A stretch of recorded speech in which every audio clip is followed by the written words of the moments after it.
Lucas, far away, Mr. Lucas. Hello. Today we're talking about three things: Tom Cruise, Magneto, and Gandalf. Wait, what? Is the theme like all things that are taller than Brad? Wow. I'm the same height as you. I was gonna say we're like the exact same height, but just because you just had that gigantic count in one episode, it's like, well. Nisha's been saying that I should start collecting things that are gigantic and hold them in videos so people think I'm really small. We definitely need to get you like those gag giant like pencils and calculators and stuff. Right, anyway, to the subject at hand. Lucas, the Lord of the Rings trilogy was one of the, well, still is, one of the greatest movie trilogies, movies series of all time. Like, we can't even dispute this. The series won 17 Oscars, 11 of which just for Return of the King. Like, fantastic franchise, fantastic film series. Yeah, incredible trilogy. Hobbit sucked, and I do prefer the theatrical cuts, but yeah, come at me comments. You prefer the theatrical cuts to the special editions? Yeah, unless I go into it with the mindset that each movie is two movies, because like this, you know, if you get the Blu-ray version, yeah, then the extended trilogy is like 2 discs per movie. So I don't mind watching it as like a sextilogy and kind of separating it that way in my head. But as 3 movies, I think that the theatrical cuts are better. Well, that may be a controversial opinion. I guess people have to let us know whether Lucas is right or wrong in that case. I would argue that one of the reasons why the trilogy is so good is because the casting, for the most part, is perfection. Like, all of these actors personify these characters amazingly well. And I would say that one of the best casting choices in the whole thing is Sir Ian McKellen, the legend himself, playing Gandalf. And this isn't like a particularly hidden fact, but it's just one that I found quite funny, is that Ian McKellen almost didn't get the role of Gandalf because Tom Cruise nearly stole him away. How the no.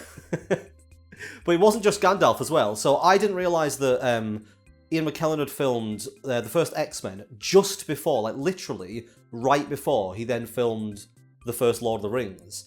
So Tom Cruise not only almost took Gandalf away from us, but he almost took Magneto away as well.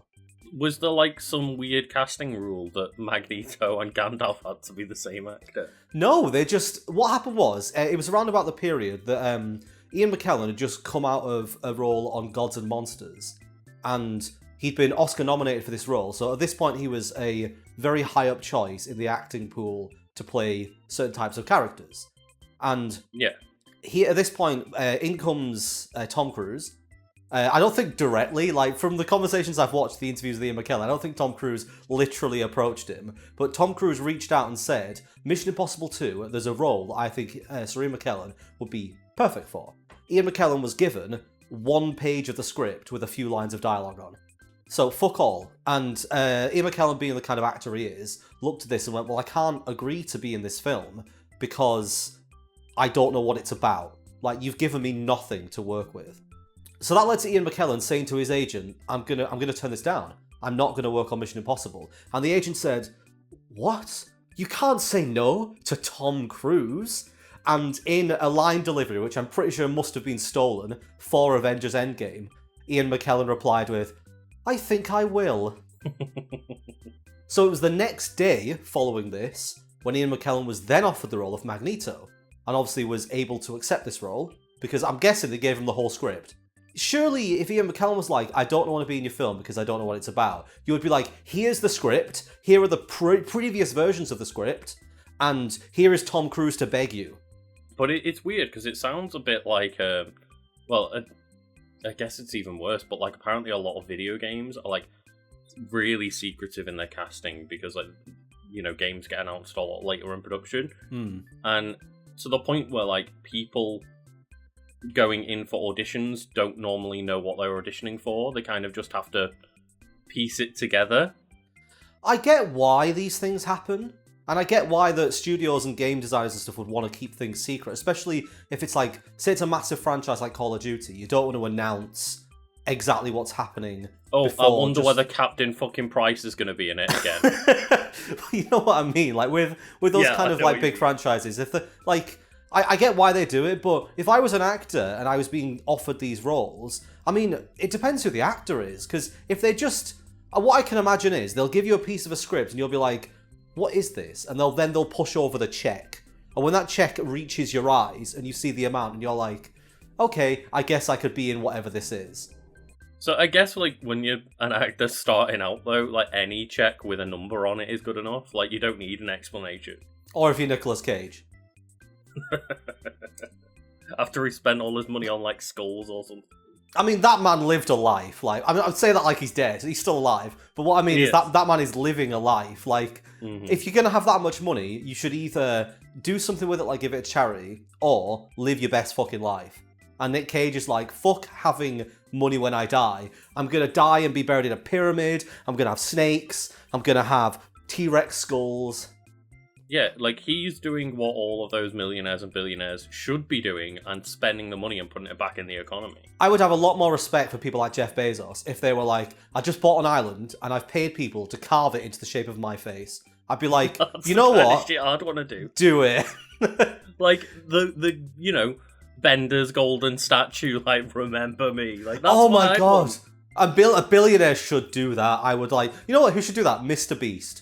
Mr. Beast, he's never going to see this, but Mr. Beast, if you're out there, build an enormous golden statue to yourself that breathes fire and shouts, remember me.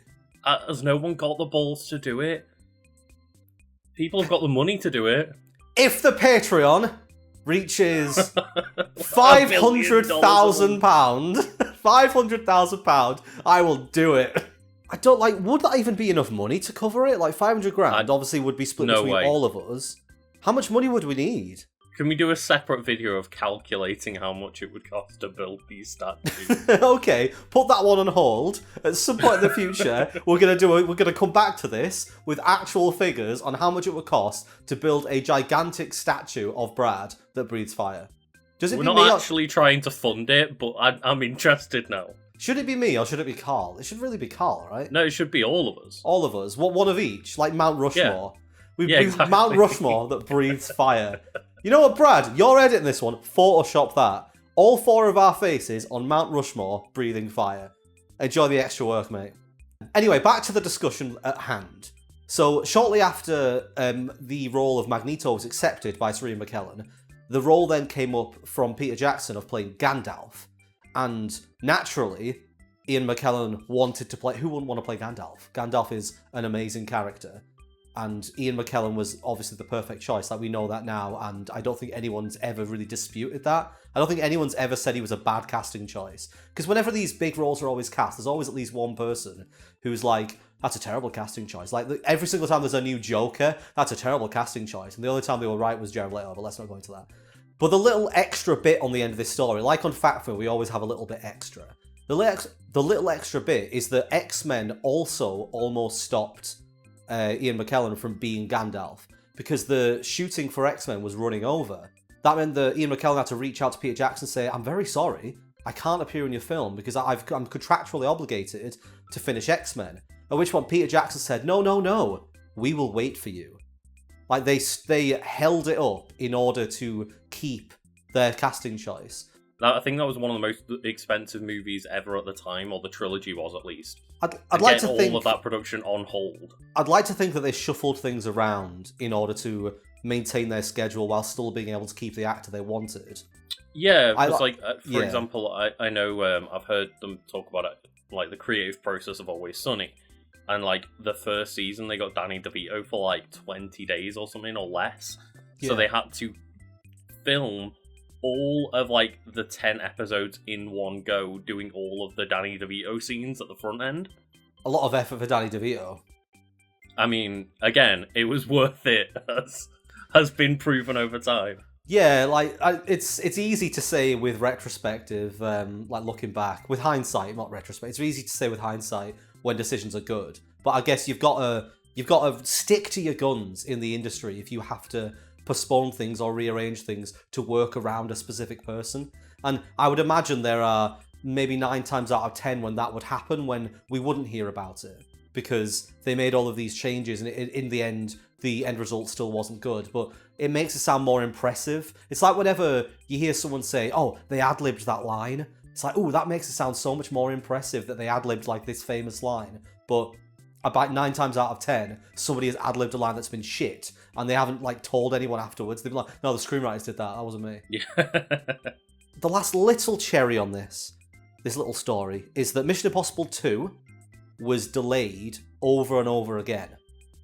That thing ended up filming further down the line, which means that if Ian McKellen had accepted the role in Mission Impossible 2, he would not have been able to do X-Men, obviously, because X-Men started filming around the same time, but then he also would not have been able to do Lord of the Rings, because it would have carried over. So, as the title of this video suggests, Tom Cruise nearly stole Magneto and Gandalf from us. I know they would have had different actors play them, but I think it wouldn't have been the same.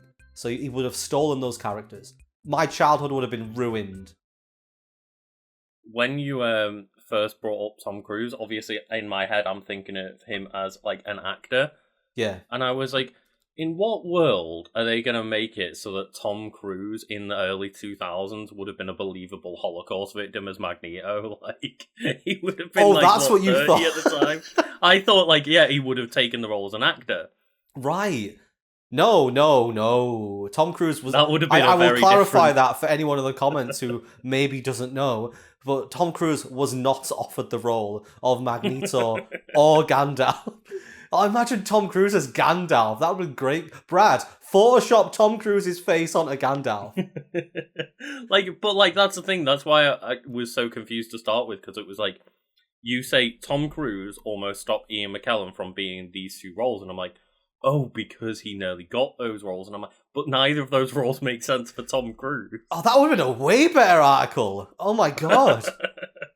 I should. Well, you know what we should do? We should do a spin-off of Fact Fiend that's just like Lie Fiend, and we just do video topics that aren't real and talk about them like they are. I would fucking love that. That's a side channel idea if I ever heard one. I'm gonna do that. If the comments are to believed on like every video, we've got everything wrong anyway every time. So. That is true. Yeah, we do apparently get everything wrong all the time. Like I saw the one from the one of the recent videos saying, "You guys should have got someone else to research this." It's like, great. Okay, we do our best, but if we get something wrong, like, you know, hands up and apologise. But yeah, like we try and own up to it when we do. They said, like, I think it was something along like, everything is wrong, someone else should do this. Not actually telling us anything that was wrong. Yeah. The most helpful way of commenting. It's normally the sign of somebody who's like, you know, over-exaggerating and being like, well, everything was wrong because you got one detail. Yeah, I'm guessing one thing was slightly out, or you said one thing was true when it wasn't true, it was thought to be true. So these people are like, oh my god, it's all wrong, you should be fired, Carl should get different people in. If only we had the, like, view count to have a team of researchers. If only the Patreon hits 20,000... No, I'm not, I can't keep doing that in every video. We can't just keep acting like the Patreon money is going towards like ridiculous things. Like, I ended up buying a shit ton of stuff so that I have like remote recording space in my house now. When I saw the Patreon amount start to go up to a point where I was like, oh, we actually might be able to run the channel from just the Patreon, I immediately went on Amazon and started adding green clothing to my wish list. Because I was like, if this is going to continue, I'm going to wear green shirts, I'm going to wear green sunglasses, obviously I've already said like £10,000 a month on the Patreon is Brad going to wear green mankini in video, which I'm not looking forward to because the actual amount looked like it was getting close to that. I was like, oh god, no. You set that bar way too low. I think I really did. But the thing is, like, you know, what was the one you set? 100 grand to grow a long beard. Fuck that. We're not going to reach that amount, are we? I joked and you put it as an actual goal. Yeah, so our Patreon, there's a little thing where you can set like goals. So when you reach a certain amount, and what you're supposed to use it for is things like, when I reach this amount, I'll do an extra video a week. Or when I reach this amount, I'll hire another member of staff so they can do this part of the job and this, etc., etc. So I've decided that what I want us to use it for is just to set outlandish, ridiculous stuff that we're never going to reach, just for the joke of people going on and being like, oh look, they said if they reach £100,000, one of them's going to grow a beard that's a metre long. Like we need money to do that. But, I mean, I think, to be honest, you would need a compensation for doing something like that. Because you'd have to live with that beard. Yeah, exactly. And to not look like an awful, like, scatty person, like, I'd have to invest in a lot of beard products to keep it healthy and stuff. I just realised as well, Lucas, it's toward the end of this video, like, we're about to stop, and we haven't even mentioned Rings of Power. Oh. For people watching this, Lucas stopped his recording because he thought we'd finish. I guess we're not talking about Rings of Power. Talk about it in the comments, it's fine.